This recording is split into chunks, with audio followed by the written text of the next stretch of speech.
Oi, leitores! Hoje estamos aqui para falar do Tchan Tchan Tchan Tchan, Cidade da Lua Crescente! Como vocês viram pelo título, esse livro não se tornou um dos meus favoritos, tanto que eu acho que esse vídeo não vai ser tão extenso, né? Não vai ser um vídeo assim tão falatório igual aos outros, também porque eu já li esse livro há um mês atrás, e aí eu já esqueci muita coisa sobre ele, eu vou estar até usando uma colinha, que eu fiz um resuminho sobre o livro no dia que eu terminei de lê-lo. Eu sabia que não ia poder gravar naquele dia, naquela semana, fiz um resumo, e aí eu estou com ela aqui na minha frente para poder lembrar, para poder falar para vocês sobre o livro. Mas estamos aqui para falar sobre ele, e antes de começar, prazer, me chamo Lenise, espero que você goste do vídeo, já deixa um comentário, um like para ajudar esse leitor em crescimento. E dá uma olhadinha nos links lá da descrição, tá bom? Vamos lá. Temos aqui, todo mundo já conhece Sarah J. Maas, eu espero. Eu adoro a Kotar, amo muito a saga Kotar, li o primeiro livro de Trono de Vidro e gostei muito, e eu pensei, vou gostar de Cidade da Lua Crescente, né? E assim, não dar muita nota pro livro, é que aqui eu vou fazer um resumo muito por cima, vou dar mais minha opinião. Não dar uma nota muito alta pro livro não significa que o livro seja ruim. O livro não é ruim. O que quebra, eu acho que é essa dinâmica de fala dos personagens, que foi isso que me incomodou e me fez dar poucas estrelas pra esse livro. Foi a dinâmica ruim de fala dos personagens. O livro tem coisas e gatilhos muito interessantes, muito relevantes, e quando foca nisso, né, em luta e nessa parte desses gatilhos específicos, faz muito sentido. Então, assim, ler Cidade da Lua Crescente, pra mim, foi maçante por conta da fala dos personagens, né? Então, vou começar a ler o meu resumo pra vocês, pra poder lembrar e poder falar pra vocês o que foi que deu problema para mim.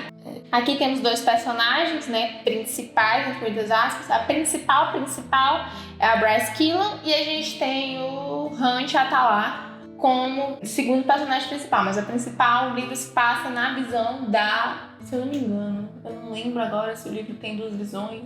Perdão aí, pessoas que leram Cidade da Lua Crescente, sinceramente eu não lembro se passa na visão dos dois, do Hunt e dela, mas se eu não me engano passa só na visão dela, tá? Meu Deus, tá muito quente do Piauí! Que calor! A personagem principal, dois personagens principais, né, que é a Bryce e o Hunt Atalar. A Bryce Killam, se eu não me engano, o livro passa todo na visão dela. Se eu estiver errada, me perdoe. Faz mais de um mês que eu li esse livro, eu passei por 2 semanas de prova, então vamos dar aqui uma colher de chá para mim. Temos, né, a Bryce, que ela é a personagem principal, o livro se passa na visão dela, e ela trabalha numa galeria de artes e ela é muito festeira. Ela adora festa, quem não gosta, né? É muito festeira, gosta muito de festas. E ela tem como sua melhor amiga a Danica. E, infelizmente, a Danica acaba sendo assassinada e ela fica destruída. A Bryce fica destruída, ela entra numa depressão muito profunda, daí que começam os gatilhos, gente. Ela entra numa depressão muito profunda e ela vira uma sombra de si mesma, né? Ela não volta mais a ser a Bryce. E aí, além da Danica morrer, toda a matilha é brutalmente assassinada por um demônio. Eu não lembro qual demônio é esse, mas é assassinado por um demônio e temos isso aí. Perdão se o áudio estiver ruim, a iluminação estiver ruim, estou gravando num fim de dia. E não achei meu microfone. Tudo pra gravar pra vocês. Tudo por vocês. Eu dou um jeito por tudo, pra fazer tudo por vocês. Continuando. Aí se passa 2 anos, ela nesse luto não sabe quem ela é. Ela, infelizmente, acaba sendo forçada a participar de uma investigação quando um crime com o mesmo modus operandi acontece 2 anos depois, né? Que isso é 2 anos depois da Bryce, da Danica e toda a matilha ser assassinada. E acaba que acontece esse novo assassinato, e aí é muito parecido com o que aconteceu 2 anos atrás. A Bryce é obrigada a ir para essa investigação e tentar ajudar. E aí, temos aí o nosso vilão, Hunt Atalar, que ele é um anjo caído, que é escravizado pelos arcanjos que governam a cidade de Lunation. Cidade da Lua Crescente. Vai ser esse nome, Lunation. Se eu estiver errado, por favor, não tenham medo de me corrigir aí nos comentários, tá bom? Se eu não me engano, o nome da cidade é Lunation mesmo. E ele é conhecido como a Sombra da Morte. Eu sei que tem uma palavra específica pra isso, mas eu preferi colocar, a Lenezinha do passado preferiu colocar a Sombra da Morte. E aí, Hunt, ele recebe uma promessa de liberdade se ele ajudar a Bryce a solucionar esse caso, esse mistério. Eles vão dar uma de Scooby-Doo. Enfim, e aí Juntos, os dois mergulham no submundo de Lunatium. Ó, tá vendo? Eu lembrei o nome da cidade. Sem precisar olhar ali, ó. E aí eles acabam descobrindo uma conspiração que envolve uma droga sintética, que eu não sei falar o nome dessa droga, snitch. Uma droga. Não usem drogas, tá? Enfim, e aí envolve essa droga e ainda a busca por um antigo artefato mágico. Que essa parte do artefato mágico me deixou bem confusa. Me deu vontade de ler o segundo livro por causa dessa trama aí, mas vamos lá que a gente já chega lá, tá? E aí, tem muita coisa que acontece. Tem muita coisa que acontece nesse livro e aí é nessa parte que me deixa, assim, incomodadinha. Por quê? O livro, ele tem 895 páginas. E essas 895 páginas tem investigação e tudo. Ai, gente... Por favor, tenham na cabeça de vocês, eu não estou dizendo que não leiam esse livro é horrível, esse livro é um lixo. Não é isso que eu estou dizendo. O que eu estou dizendo é que pra mim o livro não foi bom. Pra mim, eu, Lenise, tá? Minha opiniãozinha.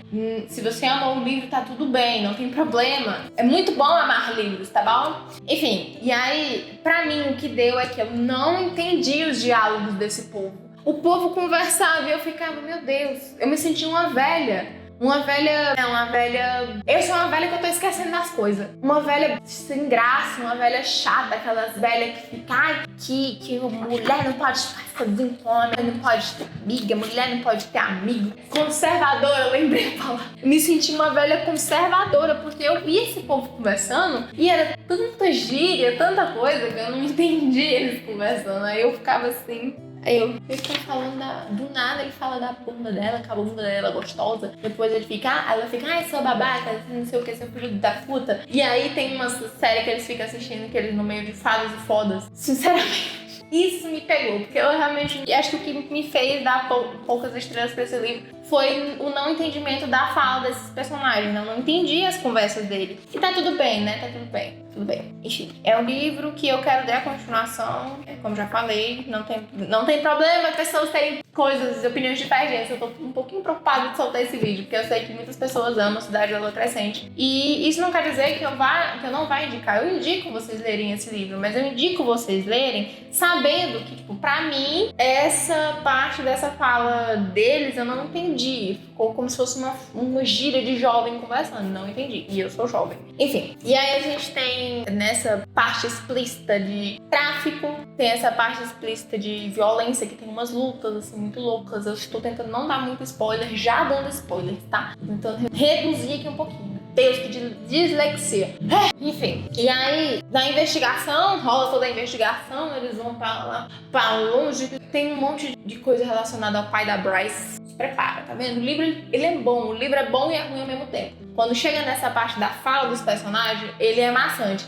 Mas quando chega nessa parte de desenvolver história, a gente fica, meu Deus, que livro bom. Enfim, é um 880, entendeu? E aí na investigação a gente tem como vilão, quem é descoberto quem é o vilão, é o arcanjo, não sei falar o nome dele, tá? Mika Domitus, vai estar aqui o nome dele, Mika Domitus. E aí, ele é o governador de Lunatium e mestre do Hut, olha só. E aí, o Mikau, enfim, o governador de Lunatium, ele orquestrou o assassinato para encobrir a operação do tráfico da droga ruim lá. E meu filho, ó, ele está indignado. E desse tráfico que ele usava para criar um exército de super soldados e consolidar o seu poder. E aí é que a gente tem a descoberta que eu achei muito cuidado nessa parte, muito foda. Por quê? A Bryce, ela entende que a melhor amiga dela, Danica, deixou meio que sinais. Tá vendo? Concordou com tudo. E ele deixou meio que sinais. E aí ela vai puxando, tipo, tá assim,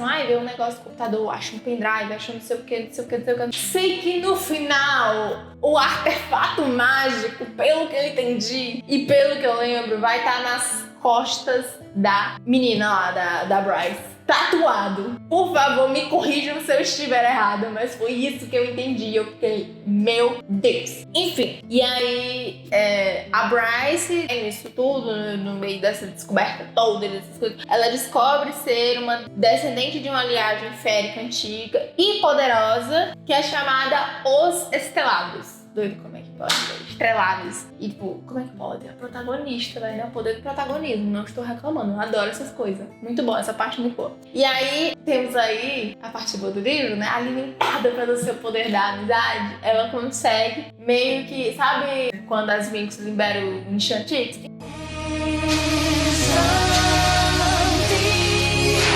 Enfim, com esse amor dos amigos dela e coisa que ela, ai, eu sou posso. E aí ela desce. Doido, eu não sei como é descrever isso sem dar tantos spoilers, mas tipo, ela morre por 5 minutos, 2 minutos, uma coisa assim. E aí ela volta com seus poderes despertados.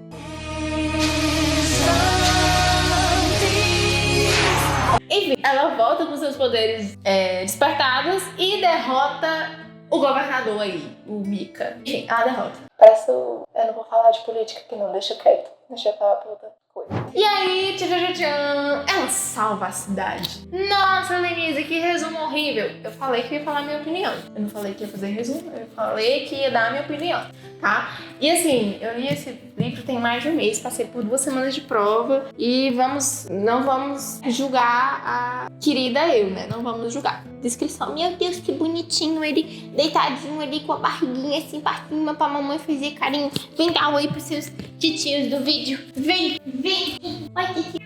Oi, titio. Vem lá que pode ajudar minha mamãe. Será? Voltando ao foco. E essa estrutura opressiva, opressor, você é opressor. Ele tá querendo me morder aqui, ele está indignado que eu peguei ele, do cantinho dele. Lenizinha do passado lembrou de anotar pontos-chave, né? Vamos lá, lembrou de anotar pontos-chave. E aí, o primeiro ponto-chave que ela anotou é disputa por poder e hierarquia social. O clássico dos livros de fantasia, que não seria Sarah J. Maas se não tivesse esse ponto aqui nos livros, né? E aí, o universo é governado pelos Asteri e pelos Vanir. Os Asteri são seres praticamente divinos e que impõem a hierarquia mais rígida. Já os Vanir são seres mágicos como os anjos, féricos e metamorfos. E aí, enquanto humanos e mestiços, eles ocupam a mesma sociedade, sendo tipo uma classe secundária, tá? E aí, nessa estrutura, que é bem opressiva, temos aí alguns movimentos rebeldes que lutam contra o regime totalitário. Katniss Everdeen influenciou uma geração de leitores inteira. Parabéns, Katniss, você arrasou. E aí, enfim, temos com isso... Meu gato espiou. Saúde, mamãe! E aí, com isso, a gente tem essa disputa por poder. Temos o tráfico e a corrupção no submundo, como eu já tinha informado para vocês, né, que a investigação da Bryce e do Hunt expõe a corrupção que permeia os mais altos escalões do poder. A droga não era apenas uma substância ilícita, mas uma arma usada pelo governador para fortalecer a sua posição e desafiar a autoridade dos Asteres. O tráfico, portanto, transcende o crime comum, tornando-se uma ferramenta para um golpe de Estado. E a investigação de um homicídio evolui para a prevenção de uma guerra civil. Aí eu só lembro daquele filme do Homem de Ferro e o Capitão América, que eles ficam brigando e tudo em guerra civil, entendeu? Se você esqueceu o conceito de guerra civil, lembra desse filme que você lembra o conceito do que é guerra civil. Eu estou lendo as minhas anotações do passado, porque eu estou tentando lembrar mais profundamente para falar para vocês e não lembro, tá? Vamos dar aqui novamente uma colher de chá, vamos encher um copinho, tem um copo aqui, imagina um copo.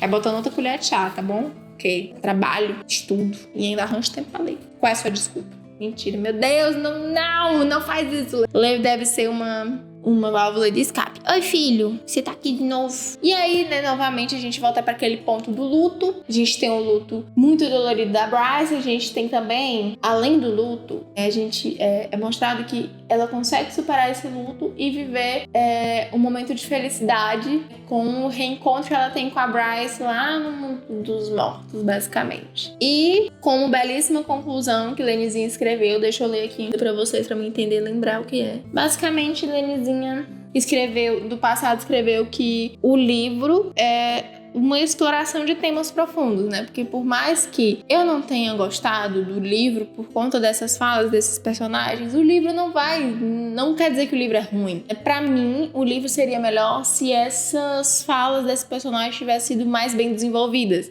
Mas não tira nem um pouco o conceito do livro, que é fazer essa crítica ao governo, fazer uma crítica política, né? E deixar claro temas que eu acho pouco explorados, como o tráfico de drogas especificamente, e essa mistura de uma fantasia antiga com um momento, né? Que a gente tem internet, celulares, com essa parte. As fantasias costumam ser, né, como a Cotar, mais ligadas à antiguidade, né? E isso eu gostei, eu achei uma mistura bem legal. Minha nota pro livro foi 6 estrelas. De 10, né? De 10 estrelas, 6. Vamos aqui pra avaliação do Scooby. De 5 estrelas, eu dou 2,5. Por quê? Eu vou subir pra 3. Por quê? O livro, ele é bom por conta desses temas. Mas, de novo, pegando no ponto, eu não gostei de como os personagens conversam. Minha gente, volta pro primário pra vocês aprenderem a conversar, por favor. Meu Deus, eu tô me derretendo em suor. Gente, o calor de Picos não brinca. Tá muito quente. Enfim, esse povo deveria voltar pra uma aulinha pra poder eles aprender a conversar e socializar, porque, sinceramente, ruim. Não sabe conversar. Isso pra mim foi o pior ponto do livro, porque eu não consegui entender as falas dele, tá? Pode ser também porque eu tenho muita coisa pra fazer, né? E aí eu acabo não me concentrando na leitura. Pode ser também? Pode. Mas isso aí é comigo e não com vocês. Vocês vão ler o livro e se vocês gostarem, vocês vão deixar aqui no comentário, vai dizer, Denise, cala a boca, o livro é muito bom. E aí eu vou dar um coraçãozinho pra vocês, porque cada um tem que gostar da leitura e ler os livros que quer, tá bom? E é isso, gente. Por favor, não me julguem, não me xinguem nos comentários, tá? Ao respeito com a opinião do outro, tá? Artigo 5º da Constituição Federal, tá bom? Que quase do tamanho de um vade-mecum. E é isso, leitores. E agora eu vou tomar um banho de água gelada pra ver se passa esse calor. Mesmo o calor de... calor de Picos não brinca. Deixa eu pegar meu filho pra dar tchau pra vocês. Vem cá. Tchauzinho. Tchau. Tchau. Dê like pra minha mamãe. Dê like pra minha mamãe.